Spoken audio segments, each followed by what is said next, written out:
बिस्मिल्लाहिर्रहमानिर्रहीम। अस्सलाम वालेकुम स्टूडेंट्स। आज हम एक और चैप्टर शुरू करने जा रहे हैं, दैट इज़ नॉर्मल डिस्ट्रीब्यूशन। इस पर हमारा लेक्चर नंबर 1। मैं हूं सैयद फ़ख्र अब्बास बुखारी और आज के जो हमारे नॉर्मल डिस्ट्रीब्यूशन के चैप्टर की जो डिस्कशन रहेगी उनके कंटेंट्स हमारे पास हैं। सबसे पहले हम थोड़ा सा हिस्टोरिकल व्यू देखेंगे और फिर इसको देखने के बाद हम चलेंगे normal distribution versus standard normal distribution. देखेंगे कि हमारे पास नॉर्मल डिस्ट्रीब्यूशन और स्टैंडर्ड नॉर्मल डिस्ट्रीब्यूशन में क्या फ़र्क है। इसके अलावा हम पढ़ेंगे प्रॉपर्टीज़ को नॉर्मल डिस्ट्रीब्यूशन की, और एंड ऑफ द लेक्चर हम डिस्कस करेंगे कुछ एग्जांपल्स जो आपकी बुक के ऊपर 12.1, 12.2, 12.3 और 12.4 के निशान के साथ मौजूद है। तो मूव करते हैं अपने पहले टॉपिक की तरफ, दैट इज़ हिस्टोरिकल ओवरव्यू। ठीक है, उससे पहले आप लोगों से रिक्वेस्ट है कि हमारे चैनल को लाइक करें, सब्सक्राइब करें, शेयर करें और हमें मोटिवेशन दें कि हम आपके लिए मज़ीद वीडियोस बनाते रहें। ओके जी, सबसे पहले छोटा सा इंट्रोडक्शन लेते हैं। Historically the discovery of normal distribution goes back to the 17th century. ये 17th सेंचुरी के अंदर हमें इसके जो है ना आसार नज़र आते हैं 17th सेंचुरी के अंदर। ठीक है, इसके बाद अगर हम इसकी बात करें कि ये एसोसिएटेड किन के नाम से, तो हमारे पास सबसे पहले नाम आएगा डी मॉवरीज़ का। इसका आयरा देख रहे हैं आपके पास 1667 से लेकर 1754 तक। इसके अलावा पी एस लैपलास की बात करते हैं, ये भी इसकी कंट्रीब्यूशन के अंदर शामिल हैं 1749 से लेकर 1827 तक। गॉजेस ने इसके ऊपर काम किया 1777 से 1855 तक, ये इसका आयरा था।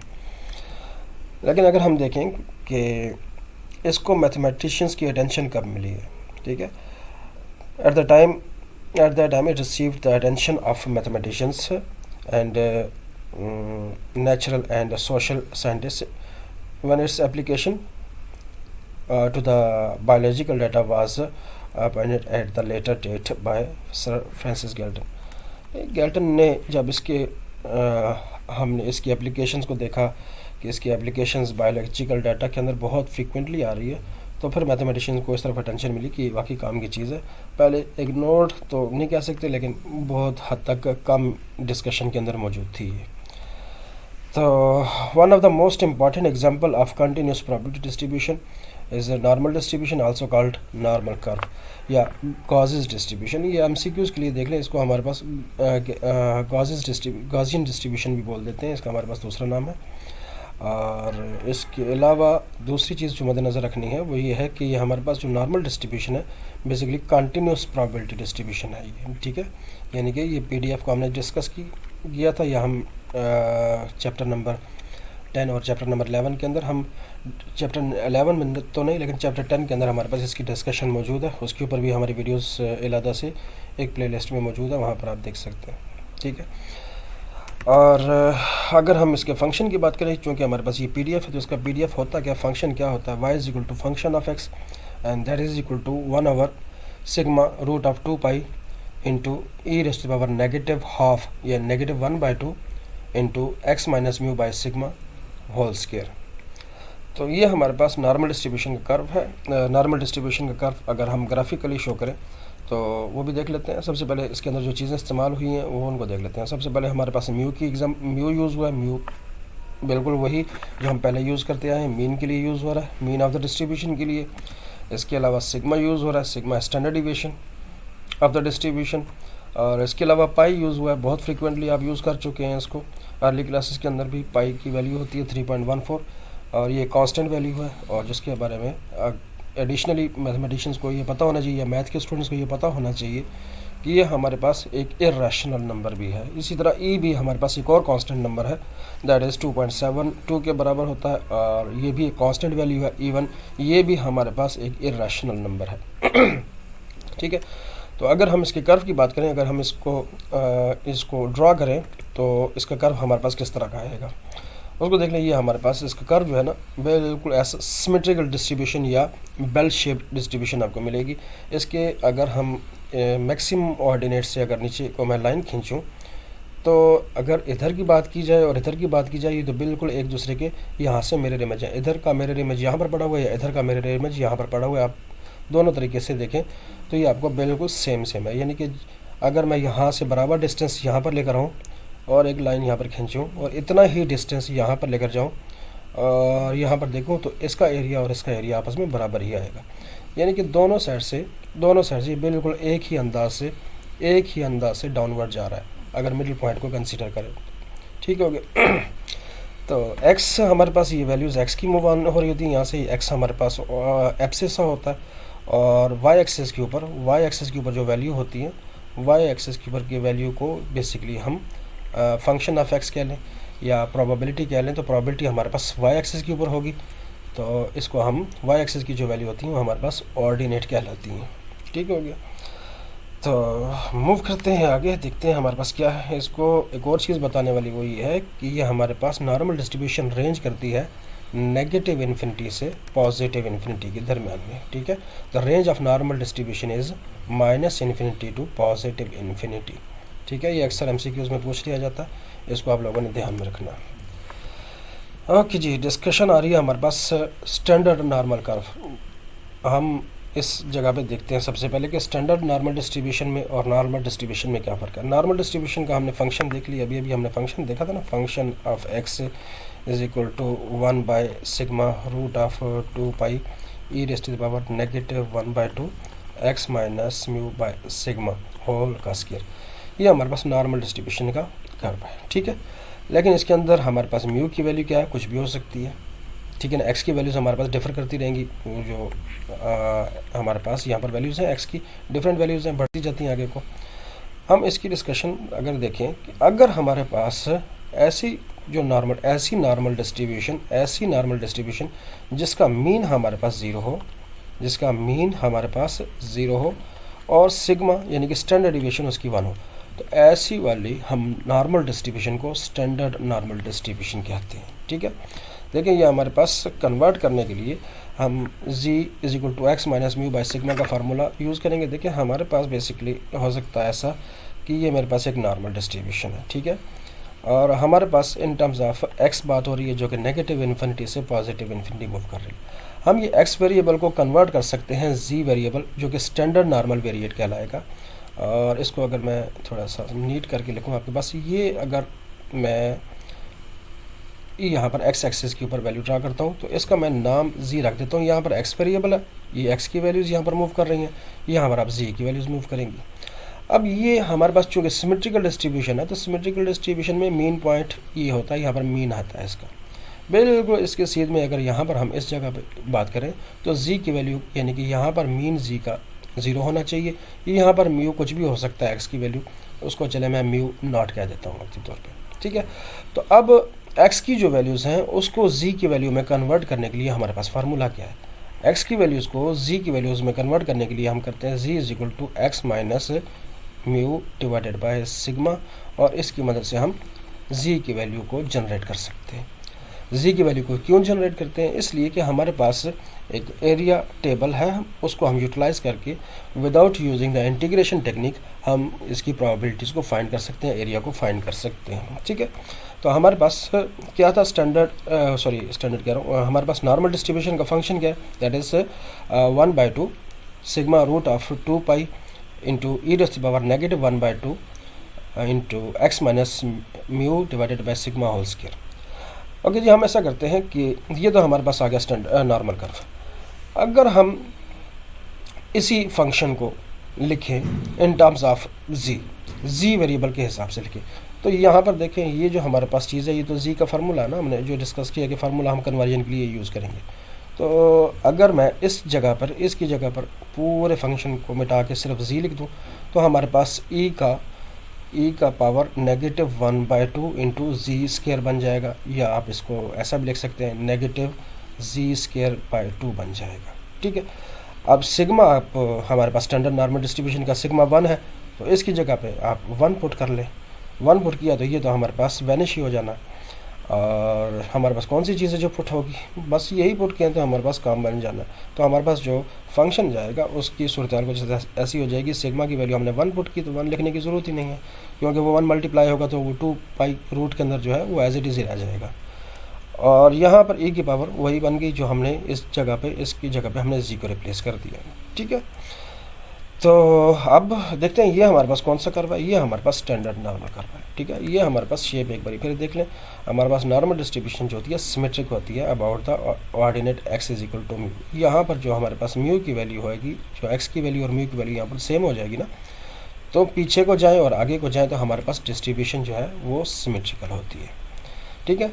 X is normally distributed with mu sigma square, यानी कि ये मैं आपको बताना चाह रहा हूँ कि अगर आपके पास ऐसा लिखा हुआ x is normally distributed with 5 और 100 लिखा हुआ है, तो इसका मतलब ये है कि ये हमारे पास पोजीशन देखें किसकी है, म्यू की है। तो म्यू की वैल्यू बेसिकली 5 दी जा रही है, और सिग्मा स्केयर यानी कि ये 100 जो है ना हमारे पास, ये दिस इज सिग्मा स्केयर 100 है। तो अगर हमें स्टैंडर्ड डिविएशन चाहिए होती है इसके अंदर, तो स्टैंडर्ड डिविएशन हम इसका रूट लेकर 10 फाइंड कर सकते हैं, ठीक है। और लेकिन ये तो हमारे पास बात होगी उस वक्त जब हमारे पास डिस्ट्रीब्यूशन नॉर्मल डिस्ट्रीब्यूशन होगी, लेकिन अगर स्टैंडर्ड नॉर्मल डिस्ट्रीब्यूशन होगी तो क्या तब्दीली है, ठीक है। स्टैंडर्ड नॉर्मल डिस्ट्रीब्यूशन के लिए हमारे पास सिंपली यहाँ पर जी यूज़ होगा, स्टैंडर्ड नॉर्मल वेरिएट, और ये approximate normally distributed with mu हमारे पास कितना होता है इसका 0 और सिग्मा होता है 1, ये कंफर्म है, ये चेंज नहीं होगा, ठीक है। तो अब मज़ीद क्लैरिटी दे देते हैं इसको। हमारे पास वेरिएबल कौन सा मूव कर रहा है, यहाँ पर वेरिएबल है एक्स, और माइनस इन्फिनिटी से पॉजिटिव इन्फिनिटी तक जा रहा है। लेकिन अगर जी की वैल्यू के हिसाब से लिखा जाए तो हमारे पास क्या होगा, ये है z is normally distributed with mu 0 and sigma square is equal to 1। देखिए सिग्मा स्केयर भी 1 है, तो इसका मतलब ये हुआ कि सिग्मा भी 1 है, 1 का रूट लेने पे तो 1 ही रहेगा ना। दोबारा से देख लें इसको, सिग्मा स्केयर की पोजीशन पे 1 पड़ा हुआ है, तो इसका मतलब है सिग्मा स्केयर 1 है, इम्प्लाइज दैट सिग्मा स्केयर के ऊपर आप रूट लें और 1 के ऊपर भी रूट अप्लाई करें तो सिग्मा आपके पास 1 आ जाएगा। अब ये कुछ बच्चे सोचते कर सकते हैं या मैंने प्लस माइनस क्यों नहीं लिखा, तो चूँकि स्टैंडर्ड डिविएशन और वेरिएंस ऑलवेज पॉजिटिव होता है, तो सिर्फ हम पॉजिटिव वैल्यूज़ को लेके चलेंगे सिग्मा के लिए, ठीक है। म्यू हमारे पास नेगेटिव भी हो सकता है, पॉजिटिव भी हो सकता है, कोई इशू नहीं है यहाँ पर, ठीक है। इस वेरिएबल एक्स की बात करें, स्टैंडर्ड नॉर्मल में तो हमारे पास म्यू हमेशा 0 ही रहेगा। तो ये हमारे पास जी आ गया, वो भी हमारे पास नेगेटिव इन्फिनिटी से पॉजिटिव इन्फिनिटी ही मूव करेगा, क्योंकि यही हमारे पास नॉर्मल डिस्ट्रीब्यूशन की रेंज है, और यहाँ पर म्यू हमारे पास 0 होगा, ठीक हो गया। ये हमारी डिस्कशन हो गई किस चीज़ के ऊपर, स्टैंडर्ड नॉर्मल कर्व के ऊपर या स्टैंडर्ड नॉर्मल डिस्ट्रीब्यूशन के ऊपर और नॉर्मल डिस्ट्रीब्यूशन के ऊपर। इनमें बेसिक फ़र्क क्या नज़र आया, वेरिएबल है हमारे पास एक्स जो कि जनरल लाइफ से वैल्यूज़ ले रहा होता है, और हम उसको कन्वर्ट कर लेते हैं जी वेरिएबल के साथ, और इस जी वेरिएबल में कन्वर्ट करने से हमें फ़ायदा ये होता है कि हम एरिया टेबल को यूज़ करके अपनी प्रॉपर्टीज़ को दे सकते हैं, ठीक है।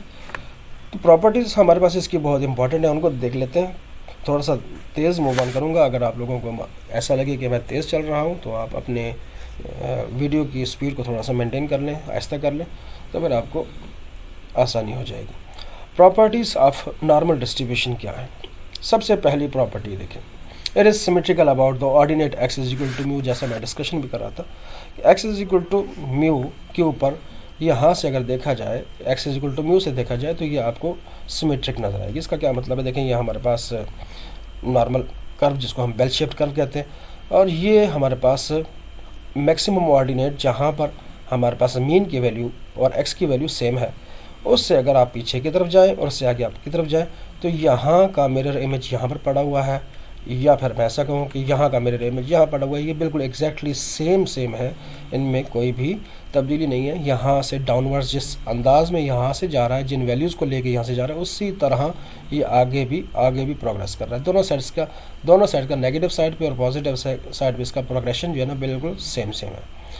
तो इसका क्या मतलब हुआ, it means that central ordinate x is equal to mu divides the curve into 2 equal parts. ये 2 इक्वल पार्ट्स में डिवाइड कर देगा, ठीक है। इक्वल पार्ट्स हैं, सिमेट्रिक होने की वजह से इक्वली है ना, ठीक है। ये हमारे पास लेफ्ट पार्ट है, ये कितना होगा, ये हमारे पास 50% या प्रोबेबिलिटी की लैंग्वेज में इसको कहेंगे 0.5 है। ये हमारे पास लेफ्ट रीजन 0.5 एरिया रखता है, इसका एरिया हमारे पास है 0.5, ठीक हो गया। और ये वाला हमारे पास रीजन, ये वाला हमारे पास राइट रीजन है, ठीक है। म्यू से आगे का रीजन, म्यू से कहाँ तक, ये म्यू से हमारे पास पॉजिटिव इन्फिनिटी का, यहाँ पर नेगेटिव इन्फिनिटी, ठीक है।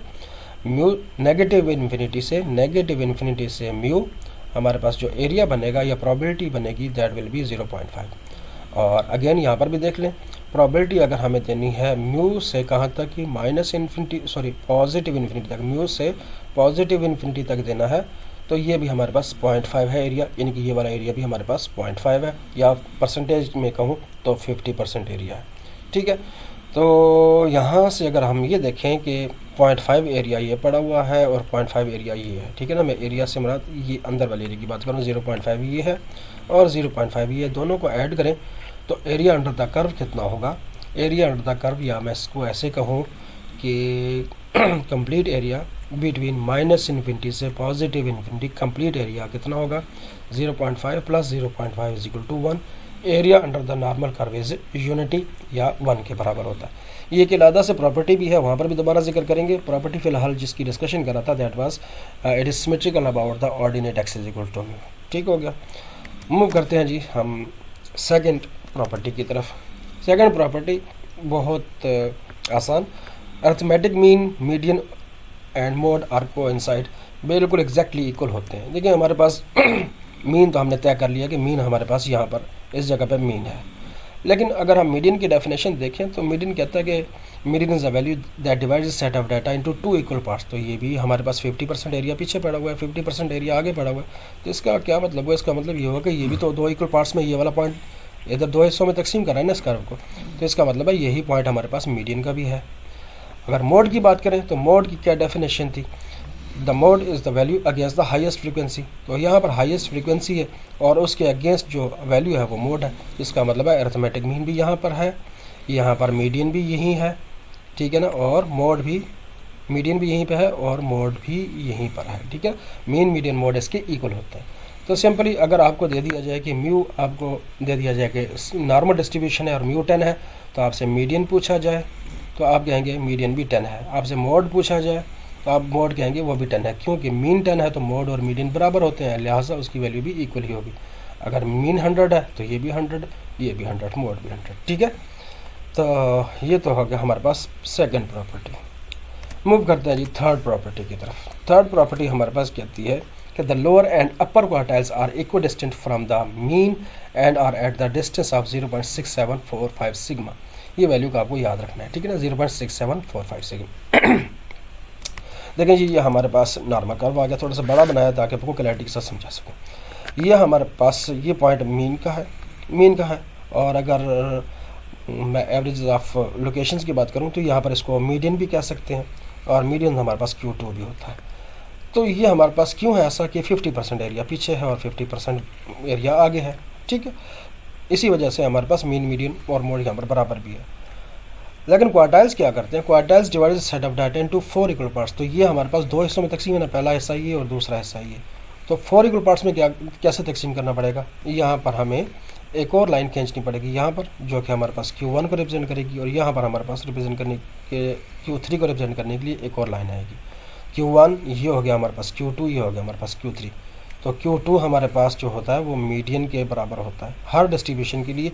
लेकिन अगर हम बात करें नॉर्मल डिस्ट्रीब्यूशन की तो इसमें Q2 बराबर मीडियन के भी है और ये हमारे पास मीन के भी बराबर है।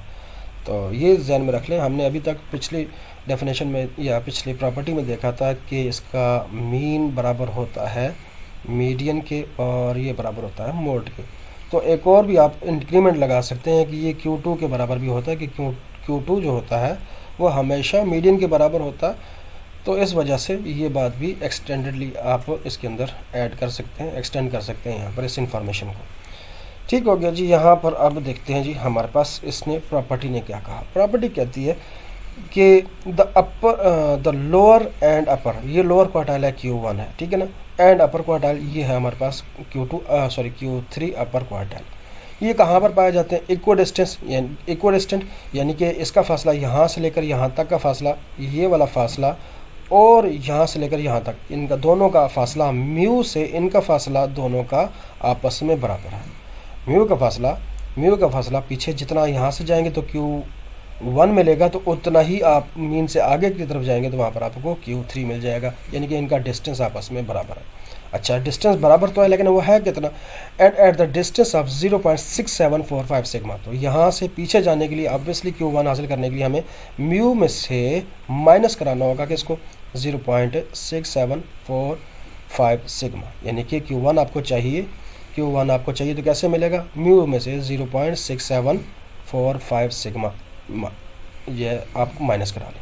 और यहाँ से म्यू से आपने आगे जाना है, तो Q1 कैसे मिलेगा, म्यू के अंदर आपने ऐड कर देना है। क्या डिस्टेंस ऐड करना है, आपने 0.6745 सिग्मा को ऐड कर देना, तो Q3 आपके पास बन जाएगा म्यू प्लस 0.6745 सिग्मा। तो ये हमारे पास प्रॉपर्टी ने क्या बताया, प्रॉपर्टी ने बताया कि जो Q1 और Q3 है, इन दोनों का डिस्टेंस मीन से बराबर है, ठीक है। और ये Q1 किसके बराबर होगा, म्यू माइनस 0.6745 सिग्मा, और Q3 किसके बराबर होगा, म्यू प्लस 0.6745 सिग्मा। चलते हैं जी अगली प्रॉपर्टी को देखते हैं। फोर्थ प्रॉपर्टी हमारे पास मीन डिविएशन इज़ 0.7979 सिग्मा। इसके प्रूफ की आप लोगों को ज़रूरत नहीं है, ठीक है। आप लोगों ने टेकन फॉर ग्रांटेड लेना है इसको कि मीन डिविएशन आपको निकालनी होगी। तो कैसे निकालेंगे, 0.7979 जो कि कांस्टेंट वैल्यू है, इसके साथ सिग्मा को मल्टीप्लाई करें। लेट्स से सिग्मा आपके पास किसी क्वेश्चन के अंदर दिया हुआ है 10, तो आप क्या करेंगे, mean deviation is equal to 0.7979 sigma की वैल्यू को 10 पुट करें और आंसर निकालें 7.979। ये आपके पास आंसर बन जाएगा मीन डिविएशन का, ठीक है। इसी तरह हमारे पास ये मीन डिविएशन के बाद क्वार्टाइल डिविएशन है, या क्वार्टाइल डिविएशन को हम सेमी इंटर क्वार्टाइल रेंज भी कहते हैं, ठीक है। तो ये किसके बराबर है, क्वार्टाइल डिविएशन बराबर है 0.6745 सिग्मा। ये भी आपने देखा भी था, ये Q1 हमारे पास म्यू में से माइनस किया था 0.6745 सिग्मा को, तो हमें Q1 मिल गया था। और Q3 के लिए हमने म्यू के अंदर प्लस किया था 0.6745 सिग्मा को, ठीक है। तो हमारे पास अगर क्वार्टाइल डिविएशन की बात की जाए तो किसके बराबर होती है quartile deviation, Q3 minus Q1 divided by 2 के बराबर होती है। इनको सिंपली रिप्लेस करें, Q1 की जगह पे उसके जो हमारे पास वैल्यू है उसको रिप्लेस करें, तो क्या बन जाएगा आपके पास, म्यू माइनस 0.6745 सिग्मा, ये हो गया। और ये वाला माइनस एज इट इज़, और Q1 की जगह पे हम ये वाला हमने Q3 लिखना था, तो यहाँ पर प्लस लिखना चाहिए। अब यहाँ पर Q1 लिखना है, तो ये आ जाएगा म्यू माइनस 0.6745 सिग्मा, और डिवाइड हम इसको करा रहे हैं 2 के साथ। तो ये वाला अगर माइनस इधर जाएगा तो म्यू तो हमारे पास माइनस का हो जाएगा, ये वाला म्यू प्लस का, ये आपस में कैंसिल आउट हो जाएंगे। ये वाला माइनस और ये वाला माइनस आपस में प्लस बना देंगे, तो इसका मतलब ये हुआ कि ये 2 टाइम्स 0.6745 सिग्मा हमारे पास आ जाएगा डिवाइडेड बाय 2, जो हमारे पास यहाँ डिनोमिनेटर में पहले से पड़ा हुआ। इनको कैंसिल आउट करें तो आपके पास क्या बन जाएगा, 0.6745 सिग्मा। तो क्वार्टाइल डिविएशन हमारे पास किसके बराबर आ गई, 0.6745 सिग्मा के बराबर आ गई। आपको छोटा सा एक प्रूफ भी दिखा दिया, ठीक है, ये ताकि आपको याद रह सके। यहाँ पर एक बार दोबारा से देख लें, क्वार्टाइल डिविएशन हमारे पास Q3 minus Q1 divided by 2 होती है। तो Q3 की जगह पे उसकी वैल्यू को, Q1 की जगह पे उसकी वैल्यू को रिप्लेस किया, ये हमारे पास कैंसिलेशन आ गई, ठीक है। या इसको हम ऐसा करते हैं, एक्सपेंड कर लेते हैं। एक्सपेंड किया, ये हमने ब्रैकेट को खोला तो ये वाला माइनस आ गया इधर, और ये वाला माइनस और ये वाला माइनस प्लस हो गए। तो ये नेगेटिव का म्यू और पॉजिटिव का म्यू आपस में कैंसिल आउट हो गए, और इन दोनों को हम देखें तो 2 बार तबाह है, तो 2 टाइम्स 0.6745 सिग्मा, और ये 2 हमारे पास 2 से कैंसिल आउट हो जाएगा। तो क्वार्टाइल डिविएशन एंड रिजल्ट हमारे पास यही बन जाना है। तो इसके बाद हम देखते हैं अगले एक और प्रॉपर्टी को, और वो है हमारे पास 6th प्रॉपर्टी। और ये कहता है कि the ordinate is highest eight mean mu. Mu जो है हमारे पास कहाँ है, म्यू हमने तय भी कर लिया था कि हाईएस्ट फ्रीक्वेंसी के अगेंस्ट या हाईएस्ट प्रोबेबिलिटी के अगेंस्ट हमारे पास यहाँ पर जो वैल्यू आएगी, हाईएस्ट फ्रीक्वेंसी के अगेंस्ट जो वैल्यू आएगी, वो हमारे पास मीन भी है, वो मीडियन भी है, वो मोड भी है। तो ये उसी की तरफ इशारा कर दे रहा है कि आपको ऑर्डिनेट मैक्सिमम चाहिए। ऑर्डिनेट मैक्सिमम चाहिए तो म्यू के ऊपर वाली जगह पे जाके देखें, तो ऑर्डिनेट जो भी होगा आपको मैक्सिमम ऑर्डिनेट यहाँ पर मिल जाएगा, ठीक हो गया। ये हमारे पास मैक्सिमम ऑर्डिनेट है एट मीन, मीन के ऊपर देखें, ठीक है। एब्सिस आपके पास मीन है, तो ऑर्डिनेट आपके पास ये वाला आ गया। तो मूव करते हैं आगे, नेक्स्ट वाली प्रॉपर्टी को देखते हैं। और ये कहता है it has 2 points of inflection. Points of inflection क्या होता है बेसिकली, ठीक है। पॉइंट्स ऑफ इन्फ्लेक्शन और points where the curvature changes its direction. जहाँ पर कर्वेचर जो है वो डायरेक्शन को चेंज कर रहा हो, उस पॉइंट को हम पॉइंट ऑफ इन्फ्लेक्शन बोलते हैं, ठीक है। ये मैंने ब्रैकेट्स के अंदर मज़ीद आप लोगों को क्लैरिटी देने के लिए यहीं पे बता भी दिए साथ में, ताकि आप लोगों को याद रह सके। ओके जी, it has 2 points of inflection, 2 point of inflection है। कहाँ पर होते हैं, which lies at the distance of 1 sigma. 1 sigma above the mean 1 sigma above the mean and 1 sigma below the mean. ठीक है, हमारे पास लाइन टेढ़ी लगी, इसको सीधी लगाते हैं भाई। ये हमारे पास नॉर्मल डिस्ट्रीब्यूशन का कर्व है। ठीक है, तो यहाँ पर हमारे पास मीन पड़ा हुआ है, तो 1 सिग्मा अबव द मीन यहाँ है ना, अबव द मीन यहाँ है, तो म्यू के अंदर आप ऐड कर दें 1 सिग्मा को, तो ये आपके पास पहला पॉइंट ऑफ इन्फ्लेक्शन मिल जाएगा। दूसरा पॉइंट ऑफ इन्फ्लेक्शन कहाँ मिलेगा, 1 सिग्मा बिलो द मीन, यहाँ से मीन से बिलो आने के लिए माइनस करना पड़ेगा किसको, 1 सिग्मा को, तो ये आपके पास दूसरा पॉइंट ऑफ इन्फ्लेक्शन है। ठीक है, 2 पॉइंट्स ऑफ इन्फ्लेक्शन है हमारे पास। कहाँ है, ये हमारे पास नॉर्मल कर्व आ गया, और ये है हमारे पास म्यू की वैल्यू, म्यू से नीचे और ऊपर 2 पॉइंट ऑफ इन्फ्लेक्शन है। ये आपके पास mu minus sigma 1 point of inflection, mu plus 1 sigma ये एक और पॉइंट ऑफ इन्फ्लेक्शन। यहाँ पर कर्वेचर अपनी डायरेक्शन को चेंज कर रहा है। मेरी ड्राइंग थोड़ी सी ख़राब है, आपको अगर चेंज होता हुआ नज़र ना आए तो आप लोगों को ये टेकन फॉर ग्रांटेड लेके चलना होगा कि ये हमारे पास कर्वेचर यहाँ पर इस पॉइंट के ऊपर अपनी डायरेक्शन को चेंज करता है और इस पॉइंट के ऊपर अपनी डायरेक्शन को चेंज करता है।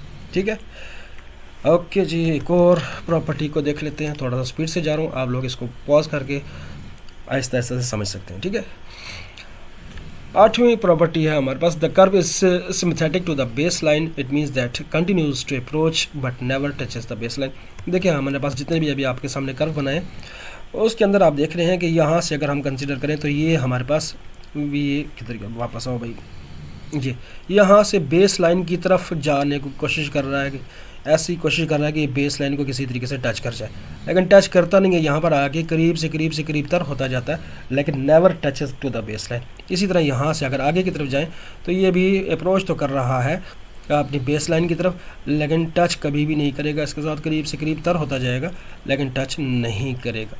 ठीक है, ये हमारे पास आ गई 8वीं प्रॉपर्टी है। ओके जी, हमारे पास 9th प्रॉपर्टी है in normal curve, if the nth moment is odd. nth moment हमारे पास मोमेंट्स हमने डिस्कस किए थे फर्स्ट ईयर के अंदर भी, μ1 μ2 μ3 μ4, हमने ये मोमेंट्स डिस्कस किए थे, 4 मोमेंट्स। ठीक है, तो ये कहता है अगर आपके पास nth moment is odd, odd का मतलब क्या है, ये हमारे पास μ1 और μ3 ये ऑड है, ऑलवेज इक्वल टू 0, तो μ1 हमेशा 0 होगा और μ3 हमारे पास हमेशा 0 होगा। ठीक है, μ2 और μ4 किसके बराबर होंगे वो डिस्कस कर लेते हैं। ठीक है, तो पहली चीज़ क्या है, हमारे पास ऑड मोमेंट्स जो है ना हमारे पास 0 रहेंगे।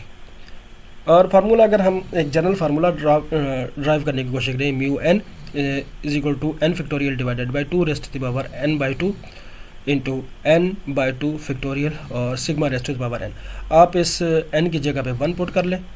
ठीक है, इस की जगह पे 1 पुट करें तो आपके पास आंसर μ1 का आ जाएगा 0।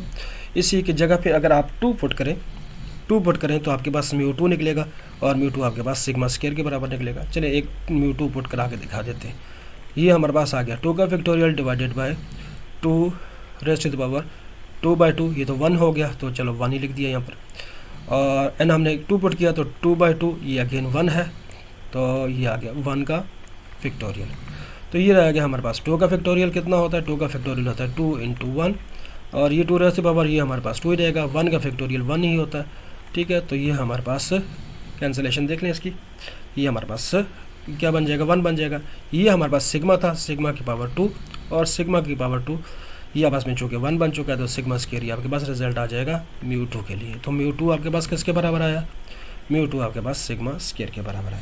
और ये हम वैसे फर्स्ट ईयर के अंदर इसकी डिस्कशन कर चुके हैं कि सेकंड मोमेंट अबाउट मीन हमेशा वेरिएंस के बराबर होता है। इसके अलावा अगर आप μ3 पुट करेंगे, μ3 का रिजल्ट भी आपको 0 मिलेगा, जैसे कि ऊपर हमने प्रॉपर्टी में भी मेंशन कर दिया है। ठीक है, और इसके अलावा रह गया μ4 जो होगा आपके पास 3 टाइम्स सिग्मा की पावर 4 के बराबर आ जाएगा। आई थिंक मैंने यहाँ पर नोट डाउन भी किया होगा आप लोगों के स्क्रीनशॉट के लिए।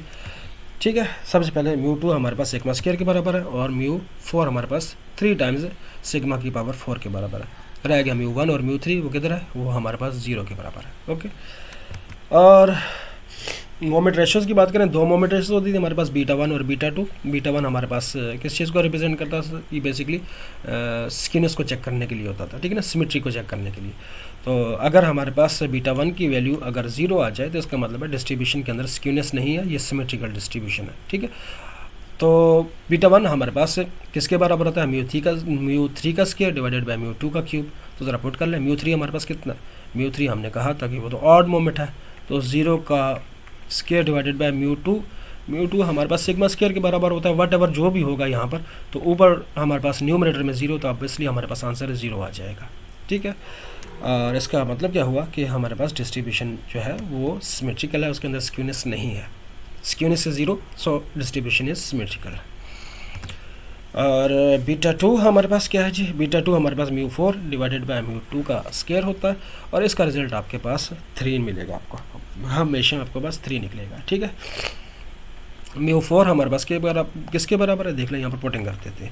म्यू 4 हमारे पास बराबर है 3 टाइम्स सिग्मा की पावर 4, और म्यू 2 का स्क्वायर है, म्यू 2 हमारे पास क्या होता है, वो होता है सिग्मा स्क्वायर, और उसके ऊपर अगेन स्क्वायर है, ठीक है। तो ये हमारे पास क्या बन जाएगा, 3 टाइम्स सिग्मा की पावर 4 डिवाइडेड बाय, यहाँ पर भी आ जाएगा सिग्मा की पावर 4, ये आपस में कैंसिल आउट हुए, तो आपके पास आंसर बन गया 3। तो आप क्वार्टासिस को चेक करते हैं B2 के ज़रिए। क्वार्टासिस क्या करता है, वो हमारे पास बताता है कि डिस्ट्रीब्यूशन हमारी जो है वो मेसोकार्टिक है, प्लेटोकार्टिक है या लेप्टोकार्टिक है, ठीक है। तो ये हमारे पास लेप्टोकार्टिक के लिए क्या होता था कि बीटा 2 की वैल्यू ग्रेटर देन 3 हो जाए, प्लेटोकार्टिक के लिए क्या होता था, बीटा 2 की वैल्यू लेस देन 3 हो जाए, और हमारे पास मेसोकार्टिक डिस्ट्रीब्यूशन के लिए क्या होता था कि इसकी वैल्यू हमारे पास एग्जैक्टली 3 के बराबर हो जाए। तो एग्जैक्टली 3 के बराबर आ रही है, तो इसका मतलब हमारे पास सिंपली ये हुआ कि क्वार्टासिस इसके अंदर कोई नहीं है, डिस्ट्रीब्यूशन जो है ना वो हमारे पास मेसोकार्टिक है, ठीक है। तो ये हमारे पास प्रॉपर्टी के बाद हम एक और प्रॉपर्टी भी देख लेते हैं, एरिया प्रॉपर्टी होगा I think, yes. The total area under the curve is unity, जिसको हम डिस्कस कर भी चुके हैं, इसको मैं तेज़ी से गुजरता हूँ। हमारे पास डिस्ट्रीब्यूशन जो है इसके लेफ़्ट साइड पे यानी कि नेगेटिव इन्फिनिटी से लेकर म्यू तक, ये हमारे पास प्रोबेबिलिटी ऑफ या एरिया ऑफ, यहाँ पर प्रोबेबिलिटी और एरिया दो both are the same thing, ठीक है ना। बिटवीन माइनस इन्फिनिटी से म्यू, ये हमारे पास कितना है 0.5 है, ओके हो गया। और म्यू से positive infinity, probability of mu से हमारे पास यहाँ पर मैं एक्सेप्ट से पॉजिटिव इन्फिनिटी, ये कितना एरिया है, ये भी 0.5 है, ठीक है। ये दोनों एरिया हमारे पास 0.5 है, इन दोनों को ऐड कर दिया जाए this one plus this one, तो एरिया टोटल एरिया आ जाएगा कर्व का, और टोटल एरिया आपको मिलेगा यूनिटी यानी कि 1.5 और 0.5 हमारे पास कितना बन जाएगा, 1 बन जाएगा। अच्छा जी, आगे चलते हैं जी। 10th है area properties of the normal distribution is given by. सबसे पहले इसको आप लोगों ने याद करना होगा, ये मैं समझा देता हूँ आपको। सबसे पहले हमारे पास एरिया प्रॉपर्टी में एक पहला पार्ट है म्यू प्लस माइनस 0.6745 सिग्मा, ये कवर करता है 50% एरिया को। ये देखिए, अगर मैं म्यू में से माइनस कराऊँ 0.6745 सिग्मा को, तो ये हमारे पास Q1 आता है, और Q1 आता है, ठीक है ना। और अगर मैं म्यू प्लस 0.6745 सिग्मा करवाऊँ, तो ये हमारे पास Q3 आता है। तो Q1 और Q3 के दरमियान का जो एरिया होता है वो दैट इज़ 50%, ये हमें बताने की कोशिश की जा रही है, ठीक है। तो ज़रा यहाँ पर इसके कर्व को देखें, ये हमारे पास कर्व है, और ये हमारे पास म्यू आ गया, पीछे एक पॉइंट म्यू से आगे और एक म्यू से पीछे, म्यू माइनस 0.6745 सिग्मा और म्यू प्लस 0.6745 सिग्मा। इसके जो दरमियान का जो एरिया है, ये वाला एरिया जिसको मैंने ग्रीन शेड किया, ये हमारे पास 50% एरिया है, ये दिस इज़ द 50% एरिया, ठीक है। That lies between 2 points. पहला पॉइंट कौन सा है, नेगेटिव म्यू माइनस 0.6745 सिग्मा, और दूसरा पॉइंट कौन सा है, mu plus 0.6745 sigma. Okay, what about कि अगर हम 0.6745 जो कि 1 से कम है, तो अगर मैं इसकी जगह पे 1 कर दूं, यानी कि इसकी जगह पे भी 1 कर दूं, 1 सिग्मा का डिस्टेंस क्या होगा, 1 सिग्मा आगे चला जाएगा ना यहाँ से, और चूँकि ये माइनस हो रहा है 1 सिग्मा और पीछे चला जाएगा, तो फिर सूरत हाल हमारे पास क्या होगी, एरिया हमारे पास ये वाला भी इंक्लूड हो जाएगा, तो और एरिया बढ़ जाएगा, 50% से एरिया हमारा इंक्रीज़ हो जाएगा, और इंक्रीज़ होकर किधर जाएगा, ये 68.27% एरिया हमारे पास कवर करके देगा। ये हमारे पास आ गया म्यू माइनस 1 सिग्मा, और ये आ गया हमारे पास म्यू प्लस 1 सिग्मा।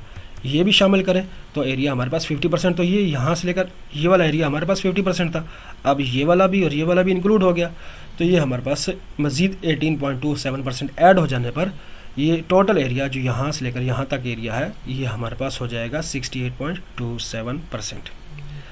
और अगर हम इसी के अंदर 2 सिग्मा कर दें, तो ये हमारे पास तकरीबन 95.45% एरिया कवर करेगा। ये हमारे पास म्यू माइनस 2 सिग्मा और यहाँ से आगे पॉइंट जो है ना म्यू प्लस 2 सिग्मा, ये एरिया शामिल हो जाने की वजह से अब हम कितना एरिया कवर कर बैठेंगे इसके अंदर 95.45% एरिया हमारे पास कवर हो जाएगा। तो 3 सिग्मा हमारे पास रह गया, उसको भी देख लेते हैं। 3 सिग्मा हमारे पास 99.73% एरिया कवर करेगा, ठीक है। ये आ गया mu plus minus 3 sigma is equal to covers 99.73% area, यानी कि म्यू 3 यहाँ पर आ जाएगा ना इस जगह पे। ये आ गया हमारे पास म्यू 3 कह रहा हूँ, म्यू माइनस 3 सिग्मा यहाँ पर और म्यू प्लस 3 सिग्मा यहाँ पर। इनको इंक्लूड करने पर हमारे पास जो एरिया कवर होगा यहाँ से यहाँ तक एरिया जो कवर होगा दैट विल बी 99.73%। मैं आपको रिकमेंड करूँगा कि इसका स्क्रीनशॉट आपके पास ले लीजिए, आपको समझने में आसानी होगी। याद आप यहाँ से करें, इस पॉइंट को याद करें और समझने के लिए मैंने आपको एक्सप्लेन करने के लिए ये डायग्राम बनाई आप लोगों के लिए, ठीक है। मैं स्क्रीनशॉट के लिए इसको क्लियर करता हूँ। ओके जी, देखते हैं आगे हमारे पास कोई प्रॉपर्टी है या प्रॉपर्टीज़ ख़त्म हो गई हैं। प्रॉपर्टीज़ ख़त्म हो गई हैं, क्वेश्चन की तरफ मूव करते हैं। एग्जाम्पल है हमारे पास एक एग्जाम्पल नंबर 12.1। इसका स्टेटमेंट देखते हैं। स्टेटमेंट है in a normal distribution mean is 100, ठीक है। मीन हमारे पास 100 दिया है, चलो मैं नोट कर लेता हूँ, साथ साथ ही चीज़ें दी हुई हैं। मीन हमारे पास यानी कि म्यू इज़ इक्वल टू 100 है, ठीक है। एंड स्टैंडर्ड डिविएशन इज़ 10, यानी कि सिग्मा की वैल्यू हमारे पास 10 है। ये दो हमारे पास इन्फॉर्मेशन आ गई। और हमारे पास parameter of the normal distribution यही दो हैं, म्यू और सिग्मा, ये हमारे पास पैरामीटर्स हैं, ठीक है ना। Parameters of normal distribution, parameters normal distribution के ये हैं। कहीं से पूछ लिया जाए आपसे कि नॉर्मल डिस्ट्रीब्यूशन के पैरामीटर्स कौन से हैं, तो दो पैरामीटर्स हैं म्यू और सिग्मा। ये दोनों मालूम है, तो आप कोई भी सवाल करें हम उसका जवाब देने के लिए तैयार बैठे। तो हमसे सवाल क्या किए जा रहे हैं, मैं उसके लिए कैनवस को क्लियर करता हूँ ताकि आप क्लियरिटी के साथ देख सकें।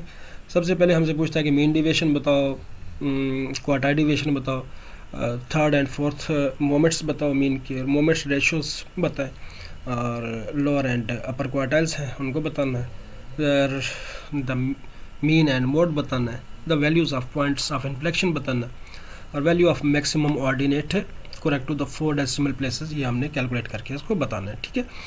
तो मैं देखता हूँ कि सारे कर सकते हैं, बीच बीच में से ये पार्ट्स आप लोगों के लिए को छोड़ दिए जाएँ। सोल्यूशन पर आ रहा हूँ, पहले पार्ट के सोल्यूशन के ऊपर हूँ, ठीक है। तो पहले पार्ट का सोल्यूशन आएगा मीन डिविएशन। मीन डिविएशन अभी हम प्रॉपर्टीज़ में देख के आए, that is equal to 0.7979 sigma के बराबर है। तो ओके जी, तो वैल्यूज़ पुट कर देते हैं 0.7979 और सिग्मा की वैल्यू हमारे पास, ये सिग्मा हमारे पास 10 दिया हुआ है, इसको पुट कर लेते हैं, ठीक है। तो सिग्मा को हमने 10 पुट किया, तो उसको मल्टीप्लाई करने पे आपको मिल जाएगा 7.979, ये हमारे पास आंसर बन जाना है इसका। दूसरे पार्ट को देख लेते हैं। दूसरा पार्ट हमारे पास क्या कहता है, दूसरा पार्ट है जी क्वार्टाइल डिविएशन। क्वार्टाइल डिविएशन भी हम प्रॉपर्टीज़ में देख के हैं, वो बराबर होती है 0.6745 सिग्मा के बराबर। अगेन सिग्मा पुट कर लें, सिग्मा कितना है हमारे पास 10 है, तो ये आ जाएगा 0.6745 सिग्मा की वैल्यू 10 पुट की, तो हमारे पास आंसर बन जाएगा 6.745, और ये हमारे पास सिग्मा तो पुट हो चुका है, that will be the answer 6.745। Third और फोर्थ मोमेंट बताना है, थर्ड पार्ट पे आ जाते हैं। यहाँ पर थर्ड पार्ट हमारे पास क्या है जी, थर्ड पार्ट में हमने बताना है म्यू 3, ये तो 0 होता है, स्ट्रेट फॉरवर्ड आंसर लिख देंगे क्योंकि हमारे पास डिस्ट्रीब्यूशन हमारे पास नॉर्मल है, ठीक है ना। इन नॉर्मल डिस्ट्रीब्यूशन नॉर्मल है, तो इसका मतलब है ऑड मोमेंट्स जो हैं हमारे पास वो 0 होंगे। इवन म्यू 1 भी हमारे पास ऑड मोमेंट होता है, ये भी 0 होता है, प्रॉपर्टीज़ में हम इसको देख चुके हैं। और क्या पूछा इसने, फोर्थ मोमेंट पूछा है। फोर्थ मोमेंट उसने, चलो म्यू 2 भी फाइंड कर देते हैं, उसने नहीं पूछा, तो वो तो हमारे पास सिग्मा स्क्वायर के बराबर होता है ना, यानी कि 10 का स्क्वायर, यानी कि इसका आंसर आ जाएगा 100। और सिग्मा 3 हम बात कर चुके, सिग्मा 3 म्यू 3 की बात कर चुके। म्यू 4 उसने पूछा हुआ है, वो बता देते हैं, that is equal to 3 times sigma की पावर 4, और ये आ जाएगा 3 इंटू 10 की पावर 4, ये आ जाएगा 3 इंटू 1 2 3 और 4 जीरोज़ हैं, तो 30,000 इसका आंसर आ जाएगा। तो इसके बाद हमारे पास क्या पूछा जी इसने, मोमेंट रेशोस पूछी है। मोमेंट रेशोस आपके पास बीटा 1 था, फार्मूला आप लोगों को याद है, म्यू 3 का स्क्वायर डिवाइडेड बाय म्यू 2 का क्यूब। वैल्यूज़ प्लग इन करें, ये हमारे पास 0 का square divided by mu two हमारे पास कितना है, म्यू टू अभी हम निकाल चुके थे यहाँ पर, दैट वाज 100 का स्केयर, वट एवर जो भी हो, ऊपर डिनोमीटर में 0 पड़ा है तो इसका तो आंसर 0 आ गया। अब आ जाते हैं दूसरी रेशियो हमारे पास, that beta 2 mu 4 divided by mu 2 का स्केयर। अभी दोबारा इसी को रिपीट करते हैं हम। म्यू 4 की वैल्यू हमारे पास 30,000 है, कैलकुलेशन को चेक कर लीजिएगा।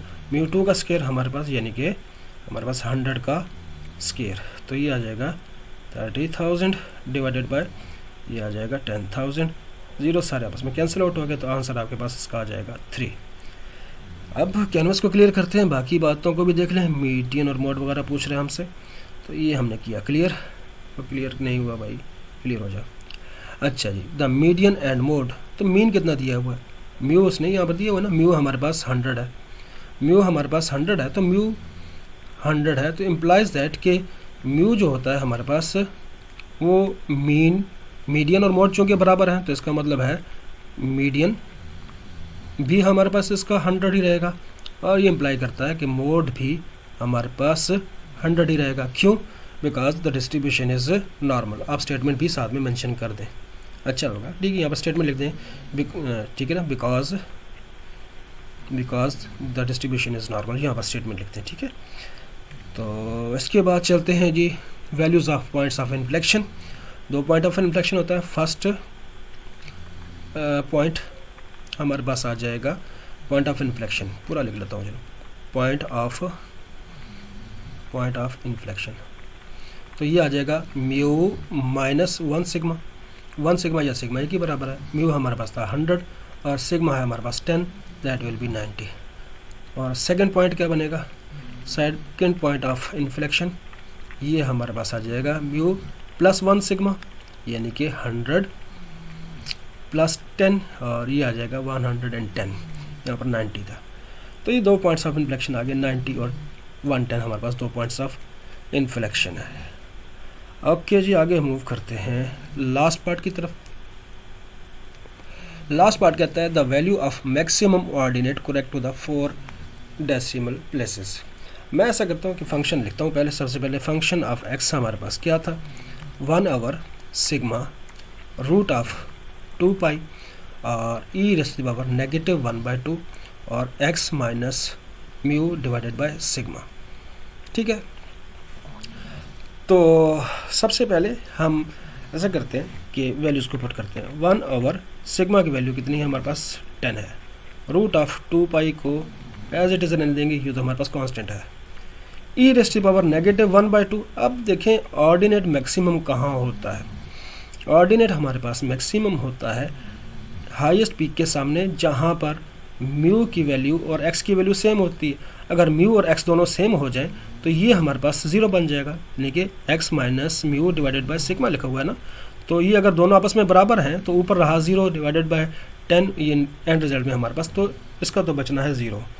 तो मैं ऐसा करता हूँ कि जो हमारे पास e rays to the power -1/2 है, इस पूरे 0 से मल्टीप्लाई होने पर e rays to the power 0 बन जाएगी। तो simply 1/10 into root of 2 pi, इसको आप कैलकुलेटर पर लिखें और 0.1 डिजिट, दूसरा डिजिट, तीसरा डिजिट और 4 डिजिट्स जो भी आपके पास आ जाए, आप 4 डिजिट्स तक इसका आंसर दे दें। ठीक है, तो मेक श्योर कि आप राउंडिंग ऑफ जो है ना वो करेक्टली करें। ये हमारे पास हो गया एग्जाम्पल नंबर 12.1। मूव करते हैं नेक्स्ट एग्जाम्पल की तरफ, और नेक्स्ट एग्जाम्पल हमारे पास है 12.2 की, और ये हमें कहती है कि in a normal distribution the mean is 0 and standard deviation is 1। अब देखिए, इसने कहा ये नॉर्मल डिस्ट्रीब्यूशन है, लेकिन हमारे पास इसने कहा मीन 0 है, मीन हमें इसने कितना कहा 0 है, और स्टैंडर्ड डिवीएशन कितनी है 1 है। तो इसका मतलब है जो नॉर्मल डिस्ट्रीब्यूशन है एक्चुअली वो स्टैंडर्ड नॉर्मल डिस्ट्रीब्यूशन है, बिकॉज जिस भी नॉर्मल डिस्ट्रीब्यूशन का मीन 0 और सिग्मा 1 होता है वो हमारे पास होती है स्टैंडर्ड नॉर्मल डिस्ट्रीब्यूशन।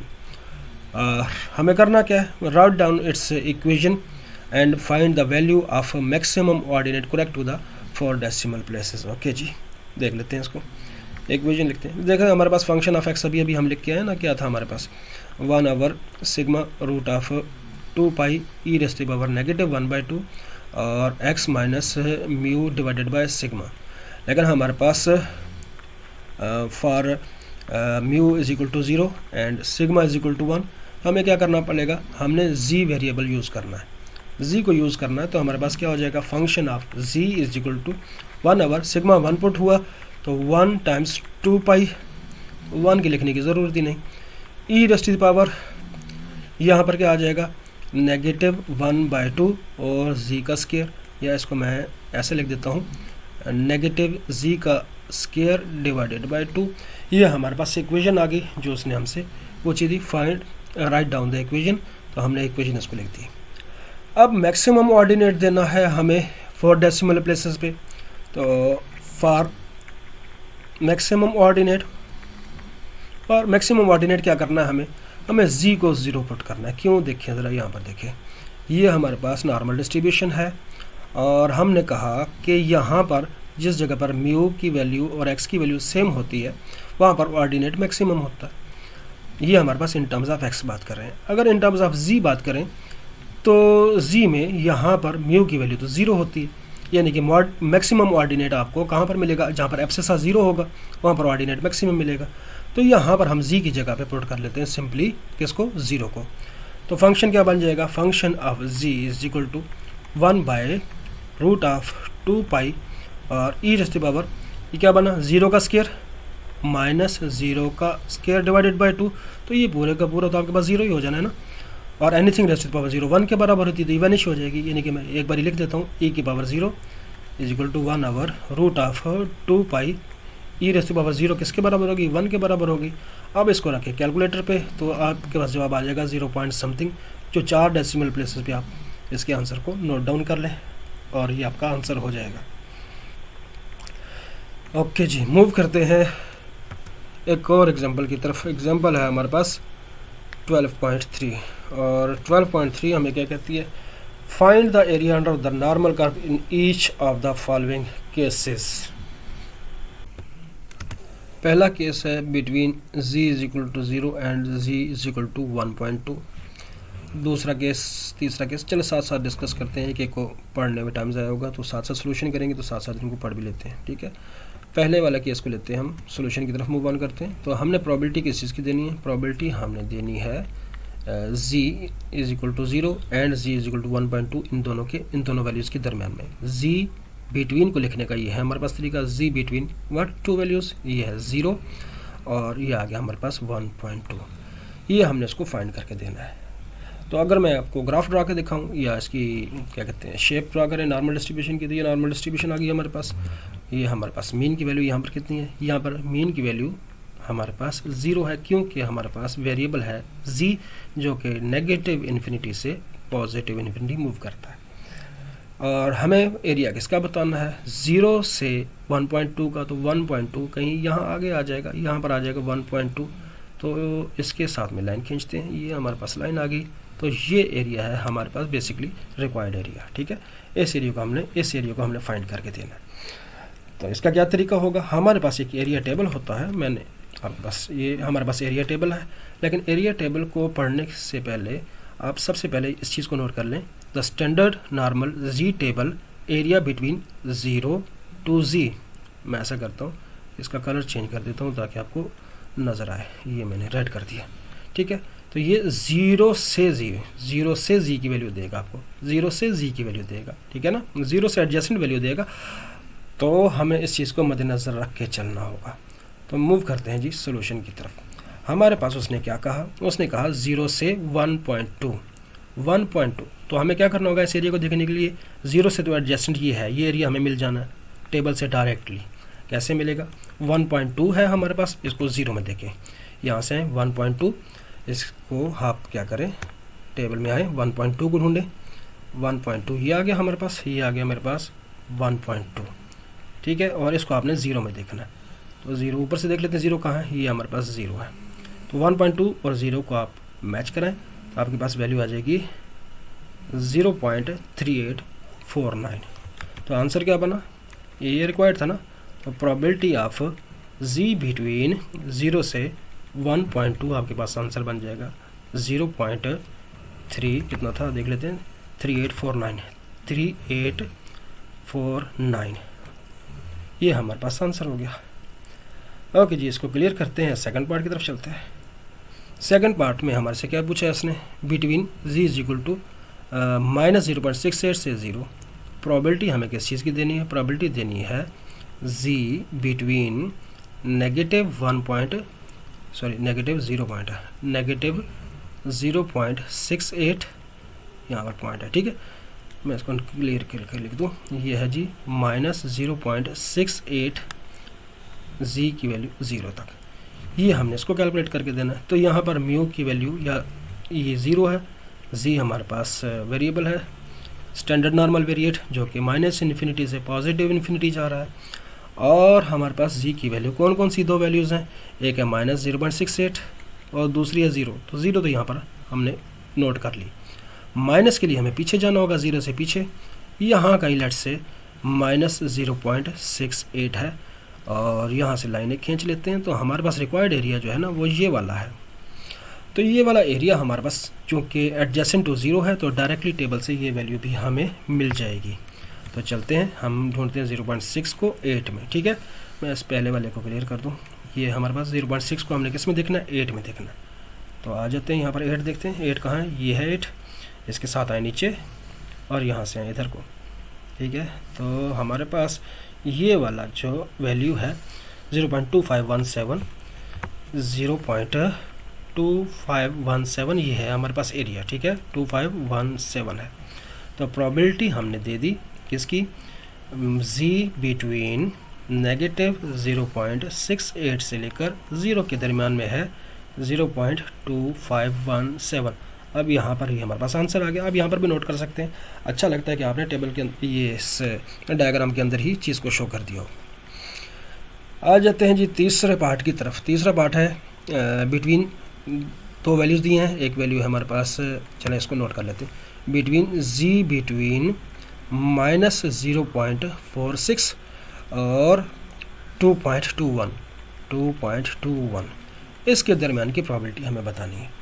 तो इसके लिए हमारे पास ज़रा जो पॉइंट मौजूद है उनको तो अलॉट करें ना। z हमारे पास -∞ से +∞ है, यहाँ पर हमारे पास म्यू की वैल्यू 0 है क्योंकि z वेरिएबल है हमारे पास, और -0.46 0 से पीछे जाएगा, ये है हमारे पास -0.46, और 2.21 पॉजिटिव है तो यहाँ पर आगे को जाएगा, लेट से वो कहीं यहाँ कहीं है 2.21।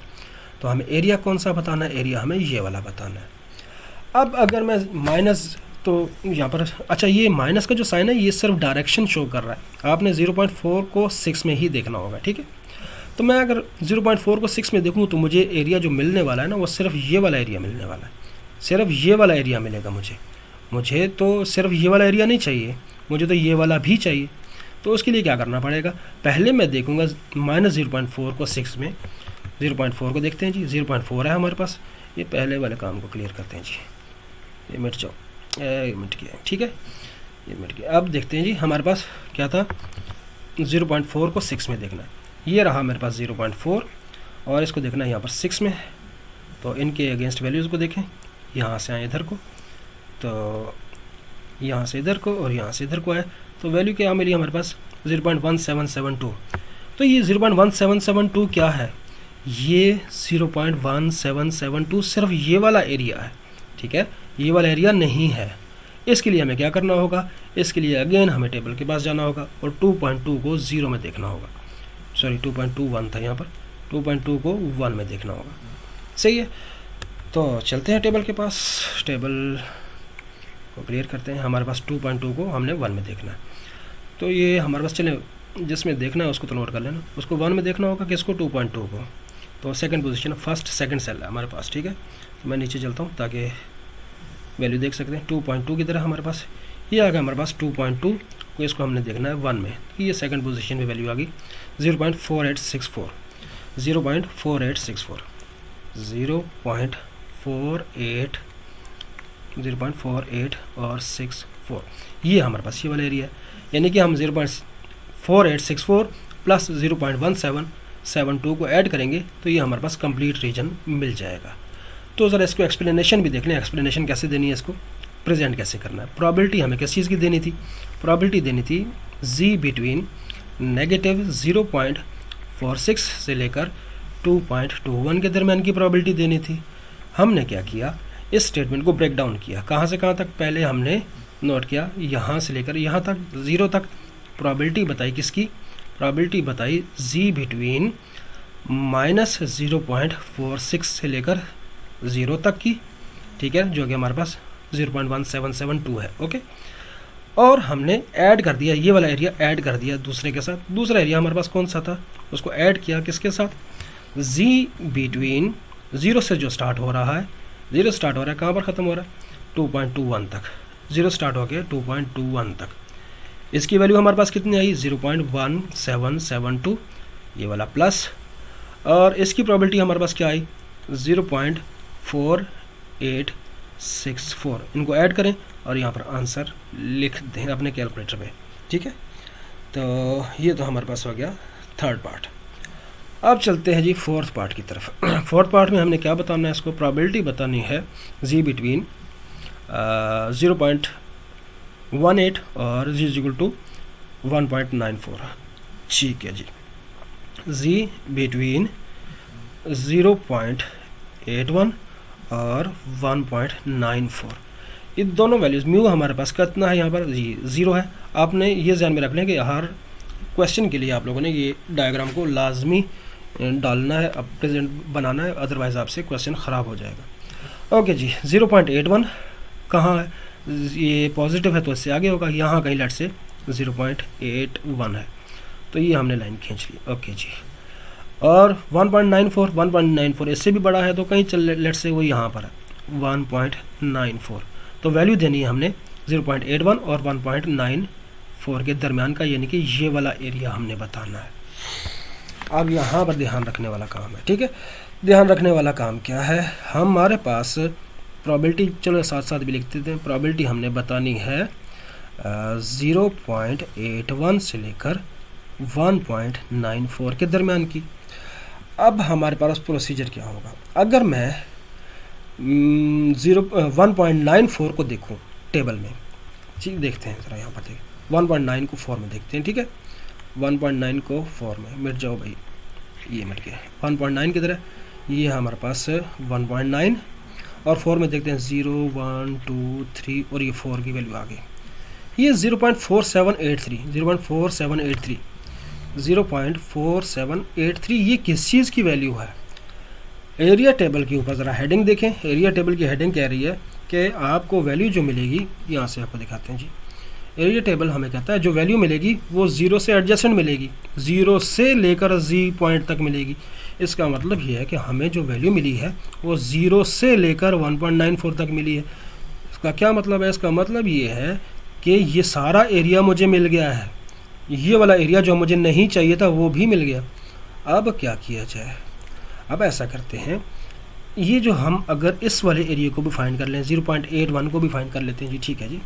ये हमने किसके अगेंस्ट देखी है वैल्यू? ये आपने देख लेना, हमने 1.94 को देखा है, ठीक है ना, z इक्वल टू 1.94 को, ठीक है। इसको ज़रा मैं कलर चेक कर लूँ। ये z हमारे पास 1.94 के अगेंस्ट ये वाली हमारे पास प्रोबेबिलिटी आई है, ठीक है।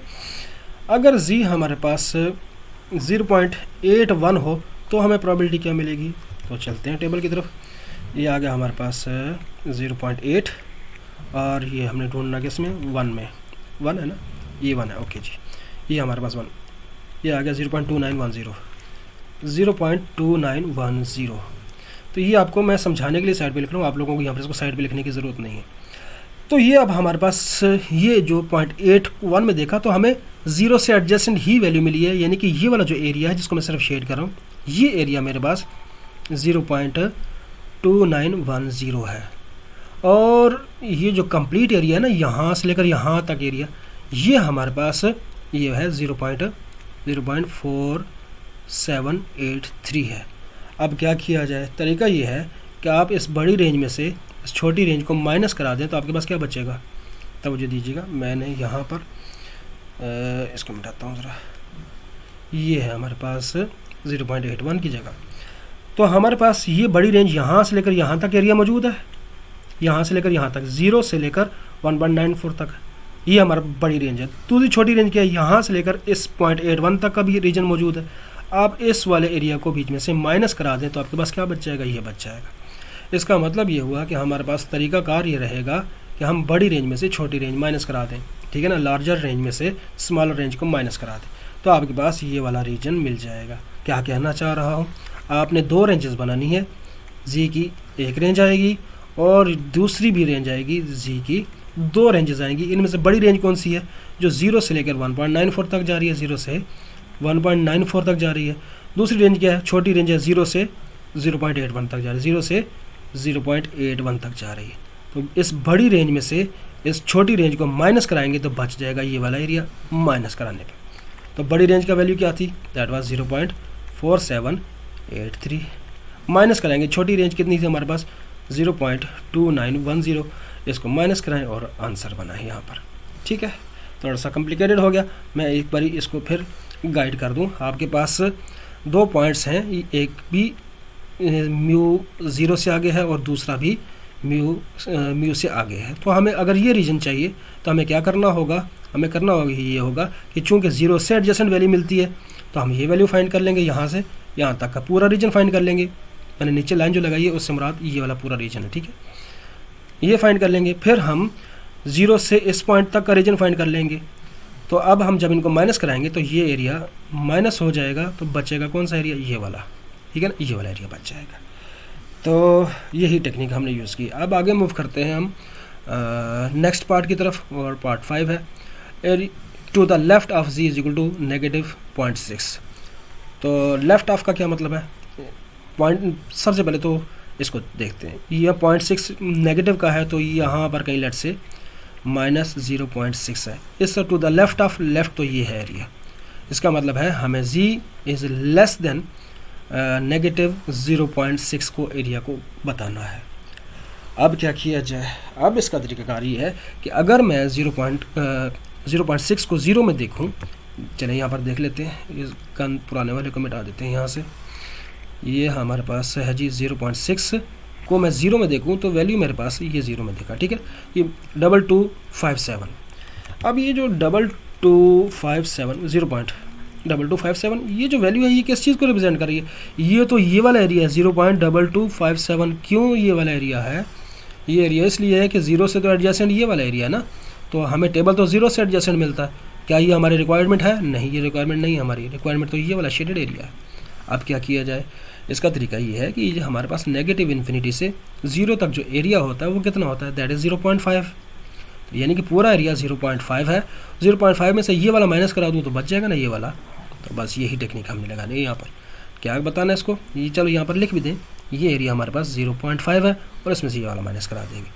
हमने क्या किया, प्रोबेबिलिटी बतानी है z इज़ लेस देन -0.6 की, और इसके लिए हम क्या करने जा रहे हैं, 0.5 जो कंप्लीट रीजन है एक हाफ का, ठीक है, जो लेफ्ट हाफ है नेगेटिव इन्फिनिटी से 0 तक, उसमें से माइनस करा देंगे, ये वाला एरिया माइनस करा देंगे तो बच जाएगा हमारे पास ये वाला एरिया, ठीक है।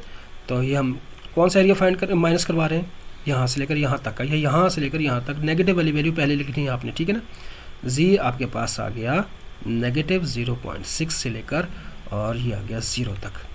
तो ये रहा हमारे पास 0.5 माइनस इसकी प्रोबेबिलिटी 0.6 को हम देख चुके थे 0.2257। ये मैंने सिर्फ याद दहानी के लिए यहाँ पर नोट किया था। अब सिंपली कैलकुलेटर पर रखें और इसका आंसर बना लें यहाँ पर, ठीक है। ओके जी, ये हमारे पास हो गया, और एक और भी पार्ट है उसको भी देख लेते हैं। To the right of z is equal to -1.28। -1.28 की तरह जी, ये है जी हमारे पास -1.28, 0 से म्यू इज इक्वल टू 0 से पीछे ही होना है इसने, ठीक है ना, म्यू इज इक्वल टू 0। तो ये हमारे पास आ गया 1.28। और कहाँ बताना area, to the right, right से मुराद है, अच्छा ये गलती नहीं करनी, ये एरिया नहीं बताना हमने राइट का मतलब थ्रू आउट राइट, सारे का सारा राइट जितना भी जाता है उसको सारे को बता देना, ठीक है। तो ये हमारे पास सारा एरिया रिक्वायरमेंट में है। ये वाला एरिया हमारे पास 0.5 है और यहाँ से लेकर यहाँ तक का एरिया हमें टेबल से मिल जाएगा। -1.2 को हम 8 में देख लेते हैं। -1.2 की तरह जी, अच्छा जी -1.2, इसको वापस करते हैं, थोड़ा सा छोटा कर लेते हैं ताकि दिखा सकूँ मैं आपको, और भी छोटा कर दिया, ठीक है। अच्छा जी, ये आ गई रेजर, पुरानी चीज़ को मिटा दें। ओके जी, हमारे पास क्या है जी, नेगेटिव 1.2 को 8 में 1.2 है ये हमारे पास, इसको 8 में देखना, 8 है हमारे पास ये, तो इसके सीध में कहीं ज़रा यहाँ पर देख लेते हैं, ये हमारे पास यहाँ से और ये हमारे पास यहाँ से, ये आ गई वैल्यू 0.3997 0.3997। तो इन दोनों को ऐड करने पे हमारे पास कंप्लीट रीजन मिल जाएगा। तो चले बता देते हैं हमें क्या चाहिए था, प्रोबेबिलिटी चाहिए थी हमें z ग्रेटर देन -1.28 चाहिए थी, ठीक है ना। टू द राइट ऑफ का मतलब क्या है, यहाँ से बड़े, इससे आगे की प्रोबेबिलिटी। हमने कैसे किया, 0.5 जो कि हमारे पास इस हाफ का रीजन था, 0.5 को ऐड कर दिया किस में, ये वाला रीजन, यहाँ से लेकर यहाँ तक का रीजन, z बिटवीन -1.28 से लेकर 0 तक। तो ये आ गया हमारे पास 0.5 प्लस इसकी प्रोबेबिलिटी हमारे पास कितनी है, ये हमारे पास 0.399 और 7, ठीक है। इनको ऐड करें और आंसर बना लें। लास्ट पार्ट है तो इसको भी देख लेते हैं। लास्ट पार्ट इसका है जी, to the right of z is equal to this one and to the left of z is equal to this one. Okay, ज़रा इनको देख लेते हैं जी। 2 पॉइंट्स हैं हमारे पास, 2.05 है, तो म्यू यहाँ पर 0 है, z वेरिएबल है जो कि नेगेटिव इन्फिनिटी से पॉजिटिव इन्फिनिटी मूव करता। 2.05 यहाँ आ जाएगा पॉजिटिव साइड पे ना, तो 2.05 यहाँ आ गया। और हमें क्या चाहिए, to the right of, right कौन सा है, राइट तो ये है, ये वाला एरिया चाहिए हमें। And to the left of z is equal to -1.44, negative है तो यहाँ पीछे जाएगा, ये आ जाएगा -1.44, और इसके ये वाला रीजन चाहिए हमें। अब हमें क्या करना होगा, इनको जो प्रोबेबिलिटी चाहिए इसको अलग-अलग फाइंड करना है आपने, ठीक है। प्रोबेबिलिटी आपको चाहिए किस चीज़ की, z इज़ ग्रेटर देन 2.05, ये ग्रेटर देन ये वाला चाहिए, ठीक है ना। एंड ऐड कर दें इसके अंदर, ये भी चाहिए और ये भी चाहिए ना, तो ऐड कर दिया इसके अंदर कौन सा region, z is less than 1.46, -1.46 को ऐड कर देना। अब इस पार्ट को आप इलादा से लेके चलें और इस पार्ट को आप इलादा से लेके चलें, ठीक है। तो मैं लेके मूव करता हूँ इसको, देखते हैं क्या होता है। ये आ गया हमारे पास पॉइंट, ये वाला पूरा एरिया हमारे पास 0.5 है और ये एरिया 0.5 है। तो अगर टेबल पे के पास जाएं तो -1.4 को हमने किस में देखना है, 4 में देखना है, ठीक है ना। ये हमारे पास 4 ही लिखा हुआ था, ये आ गया 4। तो 1.4 को 4 में देखते हैं जी। 1.4 को, ये हमारे पास 1.4 है, इसको हमने देखना है 4 में, ये हमारे पास 4 आ गया। तो ये आ गया हमारे पास 0.4251, ये रीजन मिला है मुझे 0.4251, ठीक है। 0.4251 क्यों ये वाला रीजन है, क्योंकि 0 से एडजेसेंट वैल्यू हमें टेबल दे रहा होता है। और अगर इसकी बात करें 2.0 को 5 में देखते हैं, ठीक है जी। क्लियर करते हैं पहले इसको, 2.0 को 5 में देखते हैं, 2.0 को 5 में, 2.0 को, ये आपके पास आ गया 2.0, ये हमारे पास आ गया 2.0 को, इसमें 5 में देखना है, 0 का था 1 2 3 4 और ये 5 होगा, ठीक है। 4798, 0.4798 ये आ गया हमारे पास, ये 9 है। ओके, तो हमें क्या करना होगा, इस 0.5 में से 0.5 में से माइनस कराना होगा प्रोबेबिलिटी रीजन, कौन से वाला, प्रोबेबिलिटी रीजन ये यहाँ से लेकर यहाँ तक। अच्छा, मैंने इसको z बड़े वाले को पहले लिखा है ना, तो चलिए यहाँ से पहले डील कर लेते हैं। तो मुझे इस 0.5 में से, इस 0.5 में से 0.5 में से माइनस करवा दूंगा किस प्रोबेबिलिटी को, z बिटवीन 0 से लेकर 2.05 तक, 0 से लेकर 2.05 तक, इसको मैंने ब्रैकेट ले लिया, ठीक है। ये मैंने इस पार्ट को सॉल्व किया है, ठीक है। दूसरे पार्ट को चले मैं किसी और कलर से कर देता हूँ, यहाँ से आ जाते हैं। ये वाला प्लस आ गया और हमारे पास अगेन ये वाला 0.5 में से ये वाला रीजन माइनस करा दे तो ये वाला रीजन बच जाएगा ना हमारे पास। तो हमने 0.5 में से माइनस कराना है कौन सा रीजन, z बिटवीन -1.44 से लेकर इस 0 तक, ठीक है।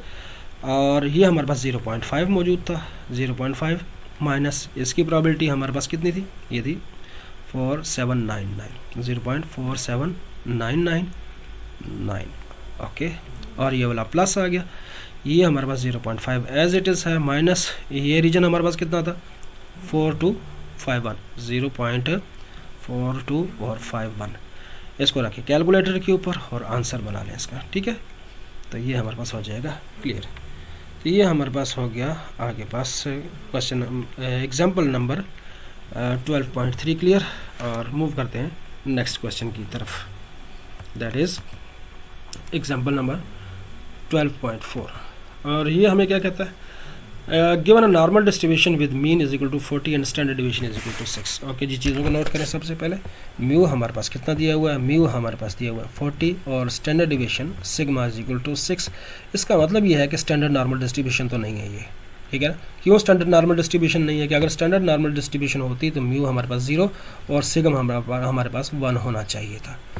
ओके, मसला कोई नहीं, हम इसको देख लेते हैं। फाइंड क्या करवा रहा है हमसे, सबसे पहले हमसे पूछता है कि एरिया बिलो 32 से बिलो का एरिया बताओ, एरिया अबव 32 बताओ, और द एरिया बिटवीन 42 एंड 51 बताओ। ठीक है जी, पहले पार्ट को लेते हैं, सोल्यूशन की तरफ चलते हैं। सबसे पहले हमारे पास आगे नॉर्मल डिस्ट्रीब्यूशन, मैं पहले पार्ट को सॉल्व कर रहा हूँ, ठीक है ना। पहले पार्ट में हमें क्या बताया उसने, probability of area above below है, बिलो 32 बताना है हमने। अगर इन टर्म्स ऑफ एक्सेस को लिखूं तो कैसे लिखूंगा, मैं इसके सारे गुफ्तगू को नीचे ना लिख लूँ, ज़्यादा बेहतर आएगा। यहाँ पर प्रोबेबिलिटी बतानी है मुझे, एरिया या प्रोबेबिलिटी एक चीज़ है, ठीक है ना। एरिया बिलो 32 और हमारे पास मीन कितना है, मीन हमारे पास 40 है, सिग्मा हमारे पास 6 है। इसका मतलब है हमारे पास जो बात हो रही है वो जी वेरिएबल की नहीं हो रही, किस वेरिएबल की हो रही है, एक्स वेरिएबल की हो रही है। एक्स हमारे पास वेरिएबल है, ठीक है। नेगेटिव इन्फिनिटी से पॉजिटिव इन्फिनिटी मूव करता है।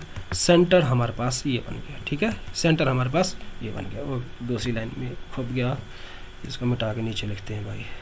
ये आ गया प्रोबेबिलिटी ऑफ कौन सा जी, एरिया बिलो 32। ये तो काफ़ी मरतबा लिखना पड़ गया।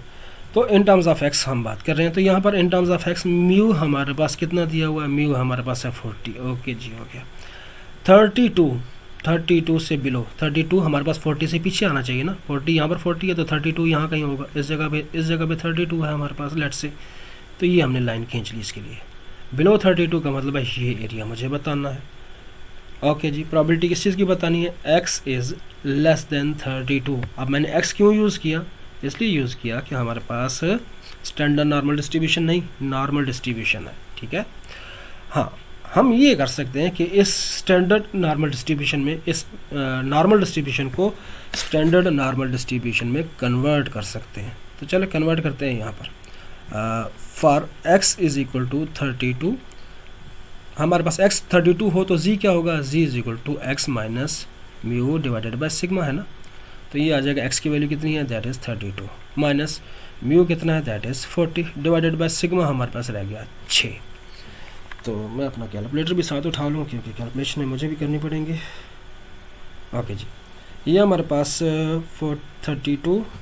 32 माइनस 40 और डिवाइडेड बाय हमने सिग्मा की वैल्यू 6 के साथ किया, तो ये मेरे पास आंसर आ जाएगा 1.33 नेगेटिव का। ये आंसर आया नेगेटिव 1.33। तो z मुझे मिला नेगेटिव 1.33, 2 डेसिमल प्लेस पे हमने z की वैल्यू को ले लिया। अब मुझे करना क्या है, यहाँ पर जो वैल्यूज़ मैंने x वेरिएबल के साथ की लिखी हुई हैं, अब हमें ये वैल्यूज़ z वेरिएबल के साथ भी लिख लेनी है। z वेरिएबल में हमारे पास यहाँ पर म्यू की वैल्यू होगी और वो कितनी होगी, वो 0 होगी। z वेरिएबल की बात हो रही है, ठीक है, नेगेटिव इन्फिनिटी से पॉजिटिव इन्फिनिटी। तो ये 32 के अगेंस्ट z की वैल्यू क्या है, दैट इज़ नेगेटिव 1.33। अब हमारे पास z की वैल्यू आ गई, जैसे पीछे वाला क्वेश्चन किया था बिल्कुल उसी तरह सॉल्व कर लेंगे। ये हमारे पास एरिया जो है लेफ़्ट के ऊपर यहाँ से लेकर नेगेटिव इन्फिनिटी से लेकर म्यू तक कितना एरिया है, दैट इज़ 0.5। टेबल पे जाते हैं, 1.3 को 3 में देखते हैं। ओके जी, 1.3 है ये, और इसको 3 में देखते हैं, 0, 1, 2 और 3। ये आ गया हमारे पास 0.4082। तो 0.408 और 2, ये हमारे पास रीजन मिला है। क्या ये हमारा रिक्वायर्ड रीजन है? नहीं, ये हमारा रिक्वायर्ड रीजन नहीं है। रिक्वायर्ड रीजन ये वाला है हमारे पास। तो फिर क्या किया जाए, 0.5 में से इसको माइनस करा देंगे तो ये एरिया बच जाएगा हमारे पास।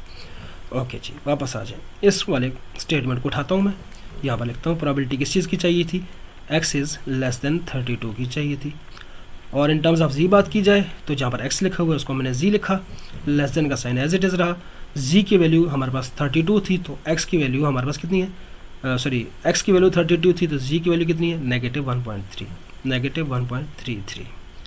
इसको हमने कैसे फाइंड आउट किया, 0.5, ये वाला 0.5 जो रीजन है हमारे पास इसमें से माइनस करा दिया। कौन सा रीजन, ये वाला, यहाँ से लेकर यहाँ तक का रीजन, यहाँ से लेकर यहाँ तक का region. Probability of z between z, हम इन टर्म्स ऑफ z ले आए हैं इसको, तो बस बात आप z में करें इसकी, तो -1.33 से लेकर 0 तक का एरिया, ये रहा मेरे पास 0.5 माइनस इसकी प्रोबेबिलिटी हमने निकाली थी, कितनी थी, यार पास 0.408 और 2। कैलकुलेटर पर रखें, उसका आंसर बना लें। ओके जी, अब नेक्स्ट पार्ट की तरफ मूव करते हैं जी। नेक्स्ट पार्ट क्या था, एरिया अबव 32। अच्छा, यहाँ पर एक और बताता हूँ, प्रोबेबिलिटी ऑफ आपने एरिया, सॉरी यहाँ पर प्रोबेबिलिटी ऑफ एरिया बिलो 32 आप बता चुके हैं ना, इसकी तो प्रोबेबिलिटी आपके पास नॉन थी। लेकिन अगर आपको बतानी है अभी प्रोबेबिलिटी ऑफ एरिया अबव 32 बतानी है, तो simply 1 minus probability of area below 32 भी आप करा दें, यानी कि लॉ ऑफ कम्प्लीमेंटेशन यूज़ कर लें। यहाँ पर आपके पास 40 था, यहाँ पर आपके पास 32 था, ये वाला रीजन आपने बता दिया ना, तो ये टोटल एरिया कितना है, 1 है, तो 1 में से ये वाला रीजन आपने बताया हुआ तो उसको माइनस करा दें, तो अब भी आपके पास आंसर आ जाएगा यूजिंग लॉ ऑफ कम्प्लीमेंटेशन को यूज़ किया। चलिए दूसरे तरीके से भी कर लेते हैं इसको। एरिया अबव 32 है तो 32 ये है हमारे पास, यहाँ पर है जी 32, यहाँ पर हमारे पास मीन 40 है, एक्स वेरिएबल की बात हो रही है जो नेगेटिव इन्फिनिटी से पॉजिटिव इन्फिनिटी जा रहा है। यहाँ पर 0 है, 32 के अगेंस्ट आया था मेरे पास -1.33, और दिस टाइम हमारे पास ये वाला एरिया अबव चाहिए ना, 32 से अबव का एरिया चाहिए, यानी कि सारा एरिया चाहिए। ये एरिया तो 0.5 है, इसको तो कहीं से देखने की ज़रूरत नहीं है, ये तो हमें मालूम है प्रॉपर्टीज से।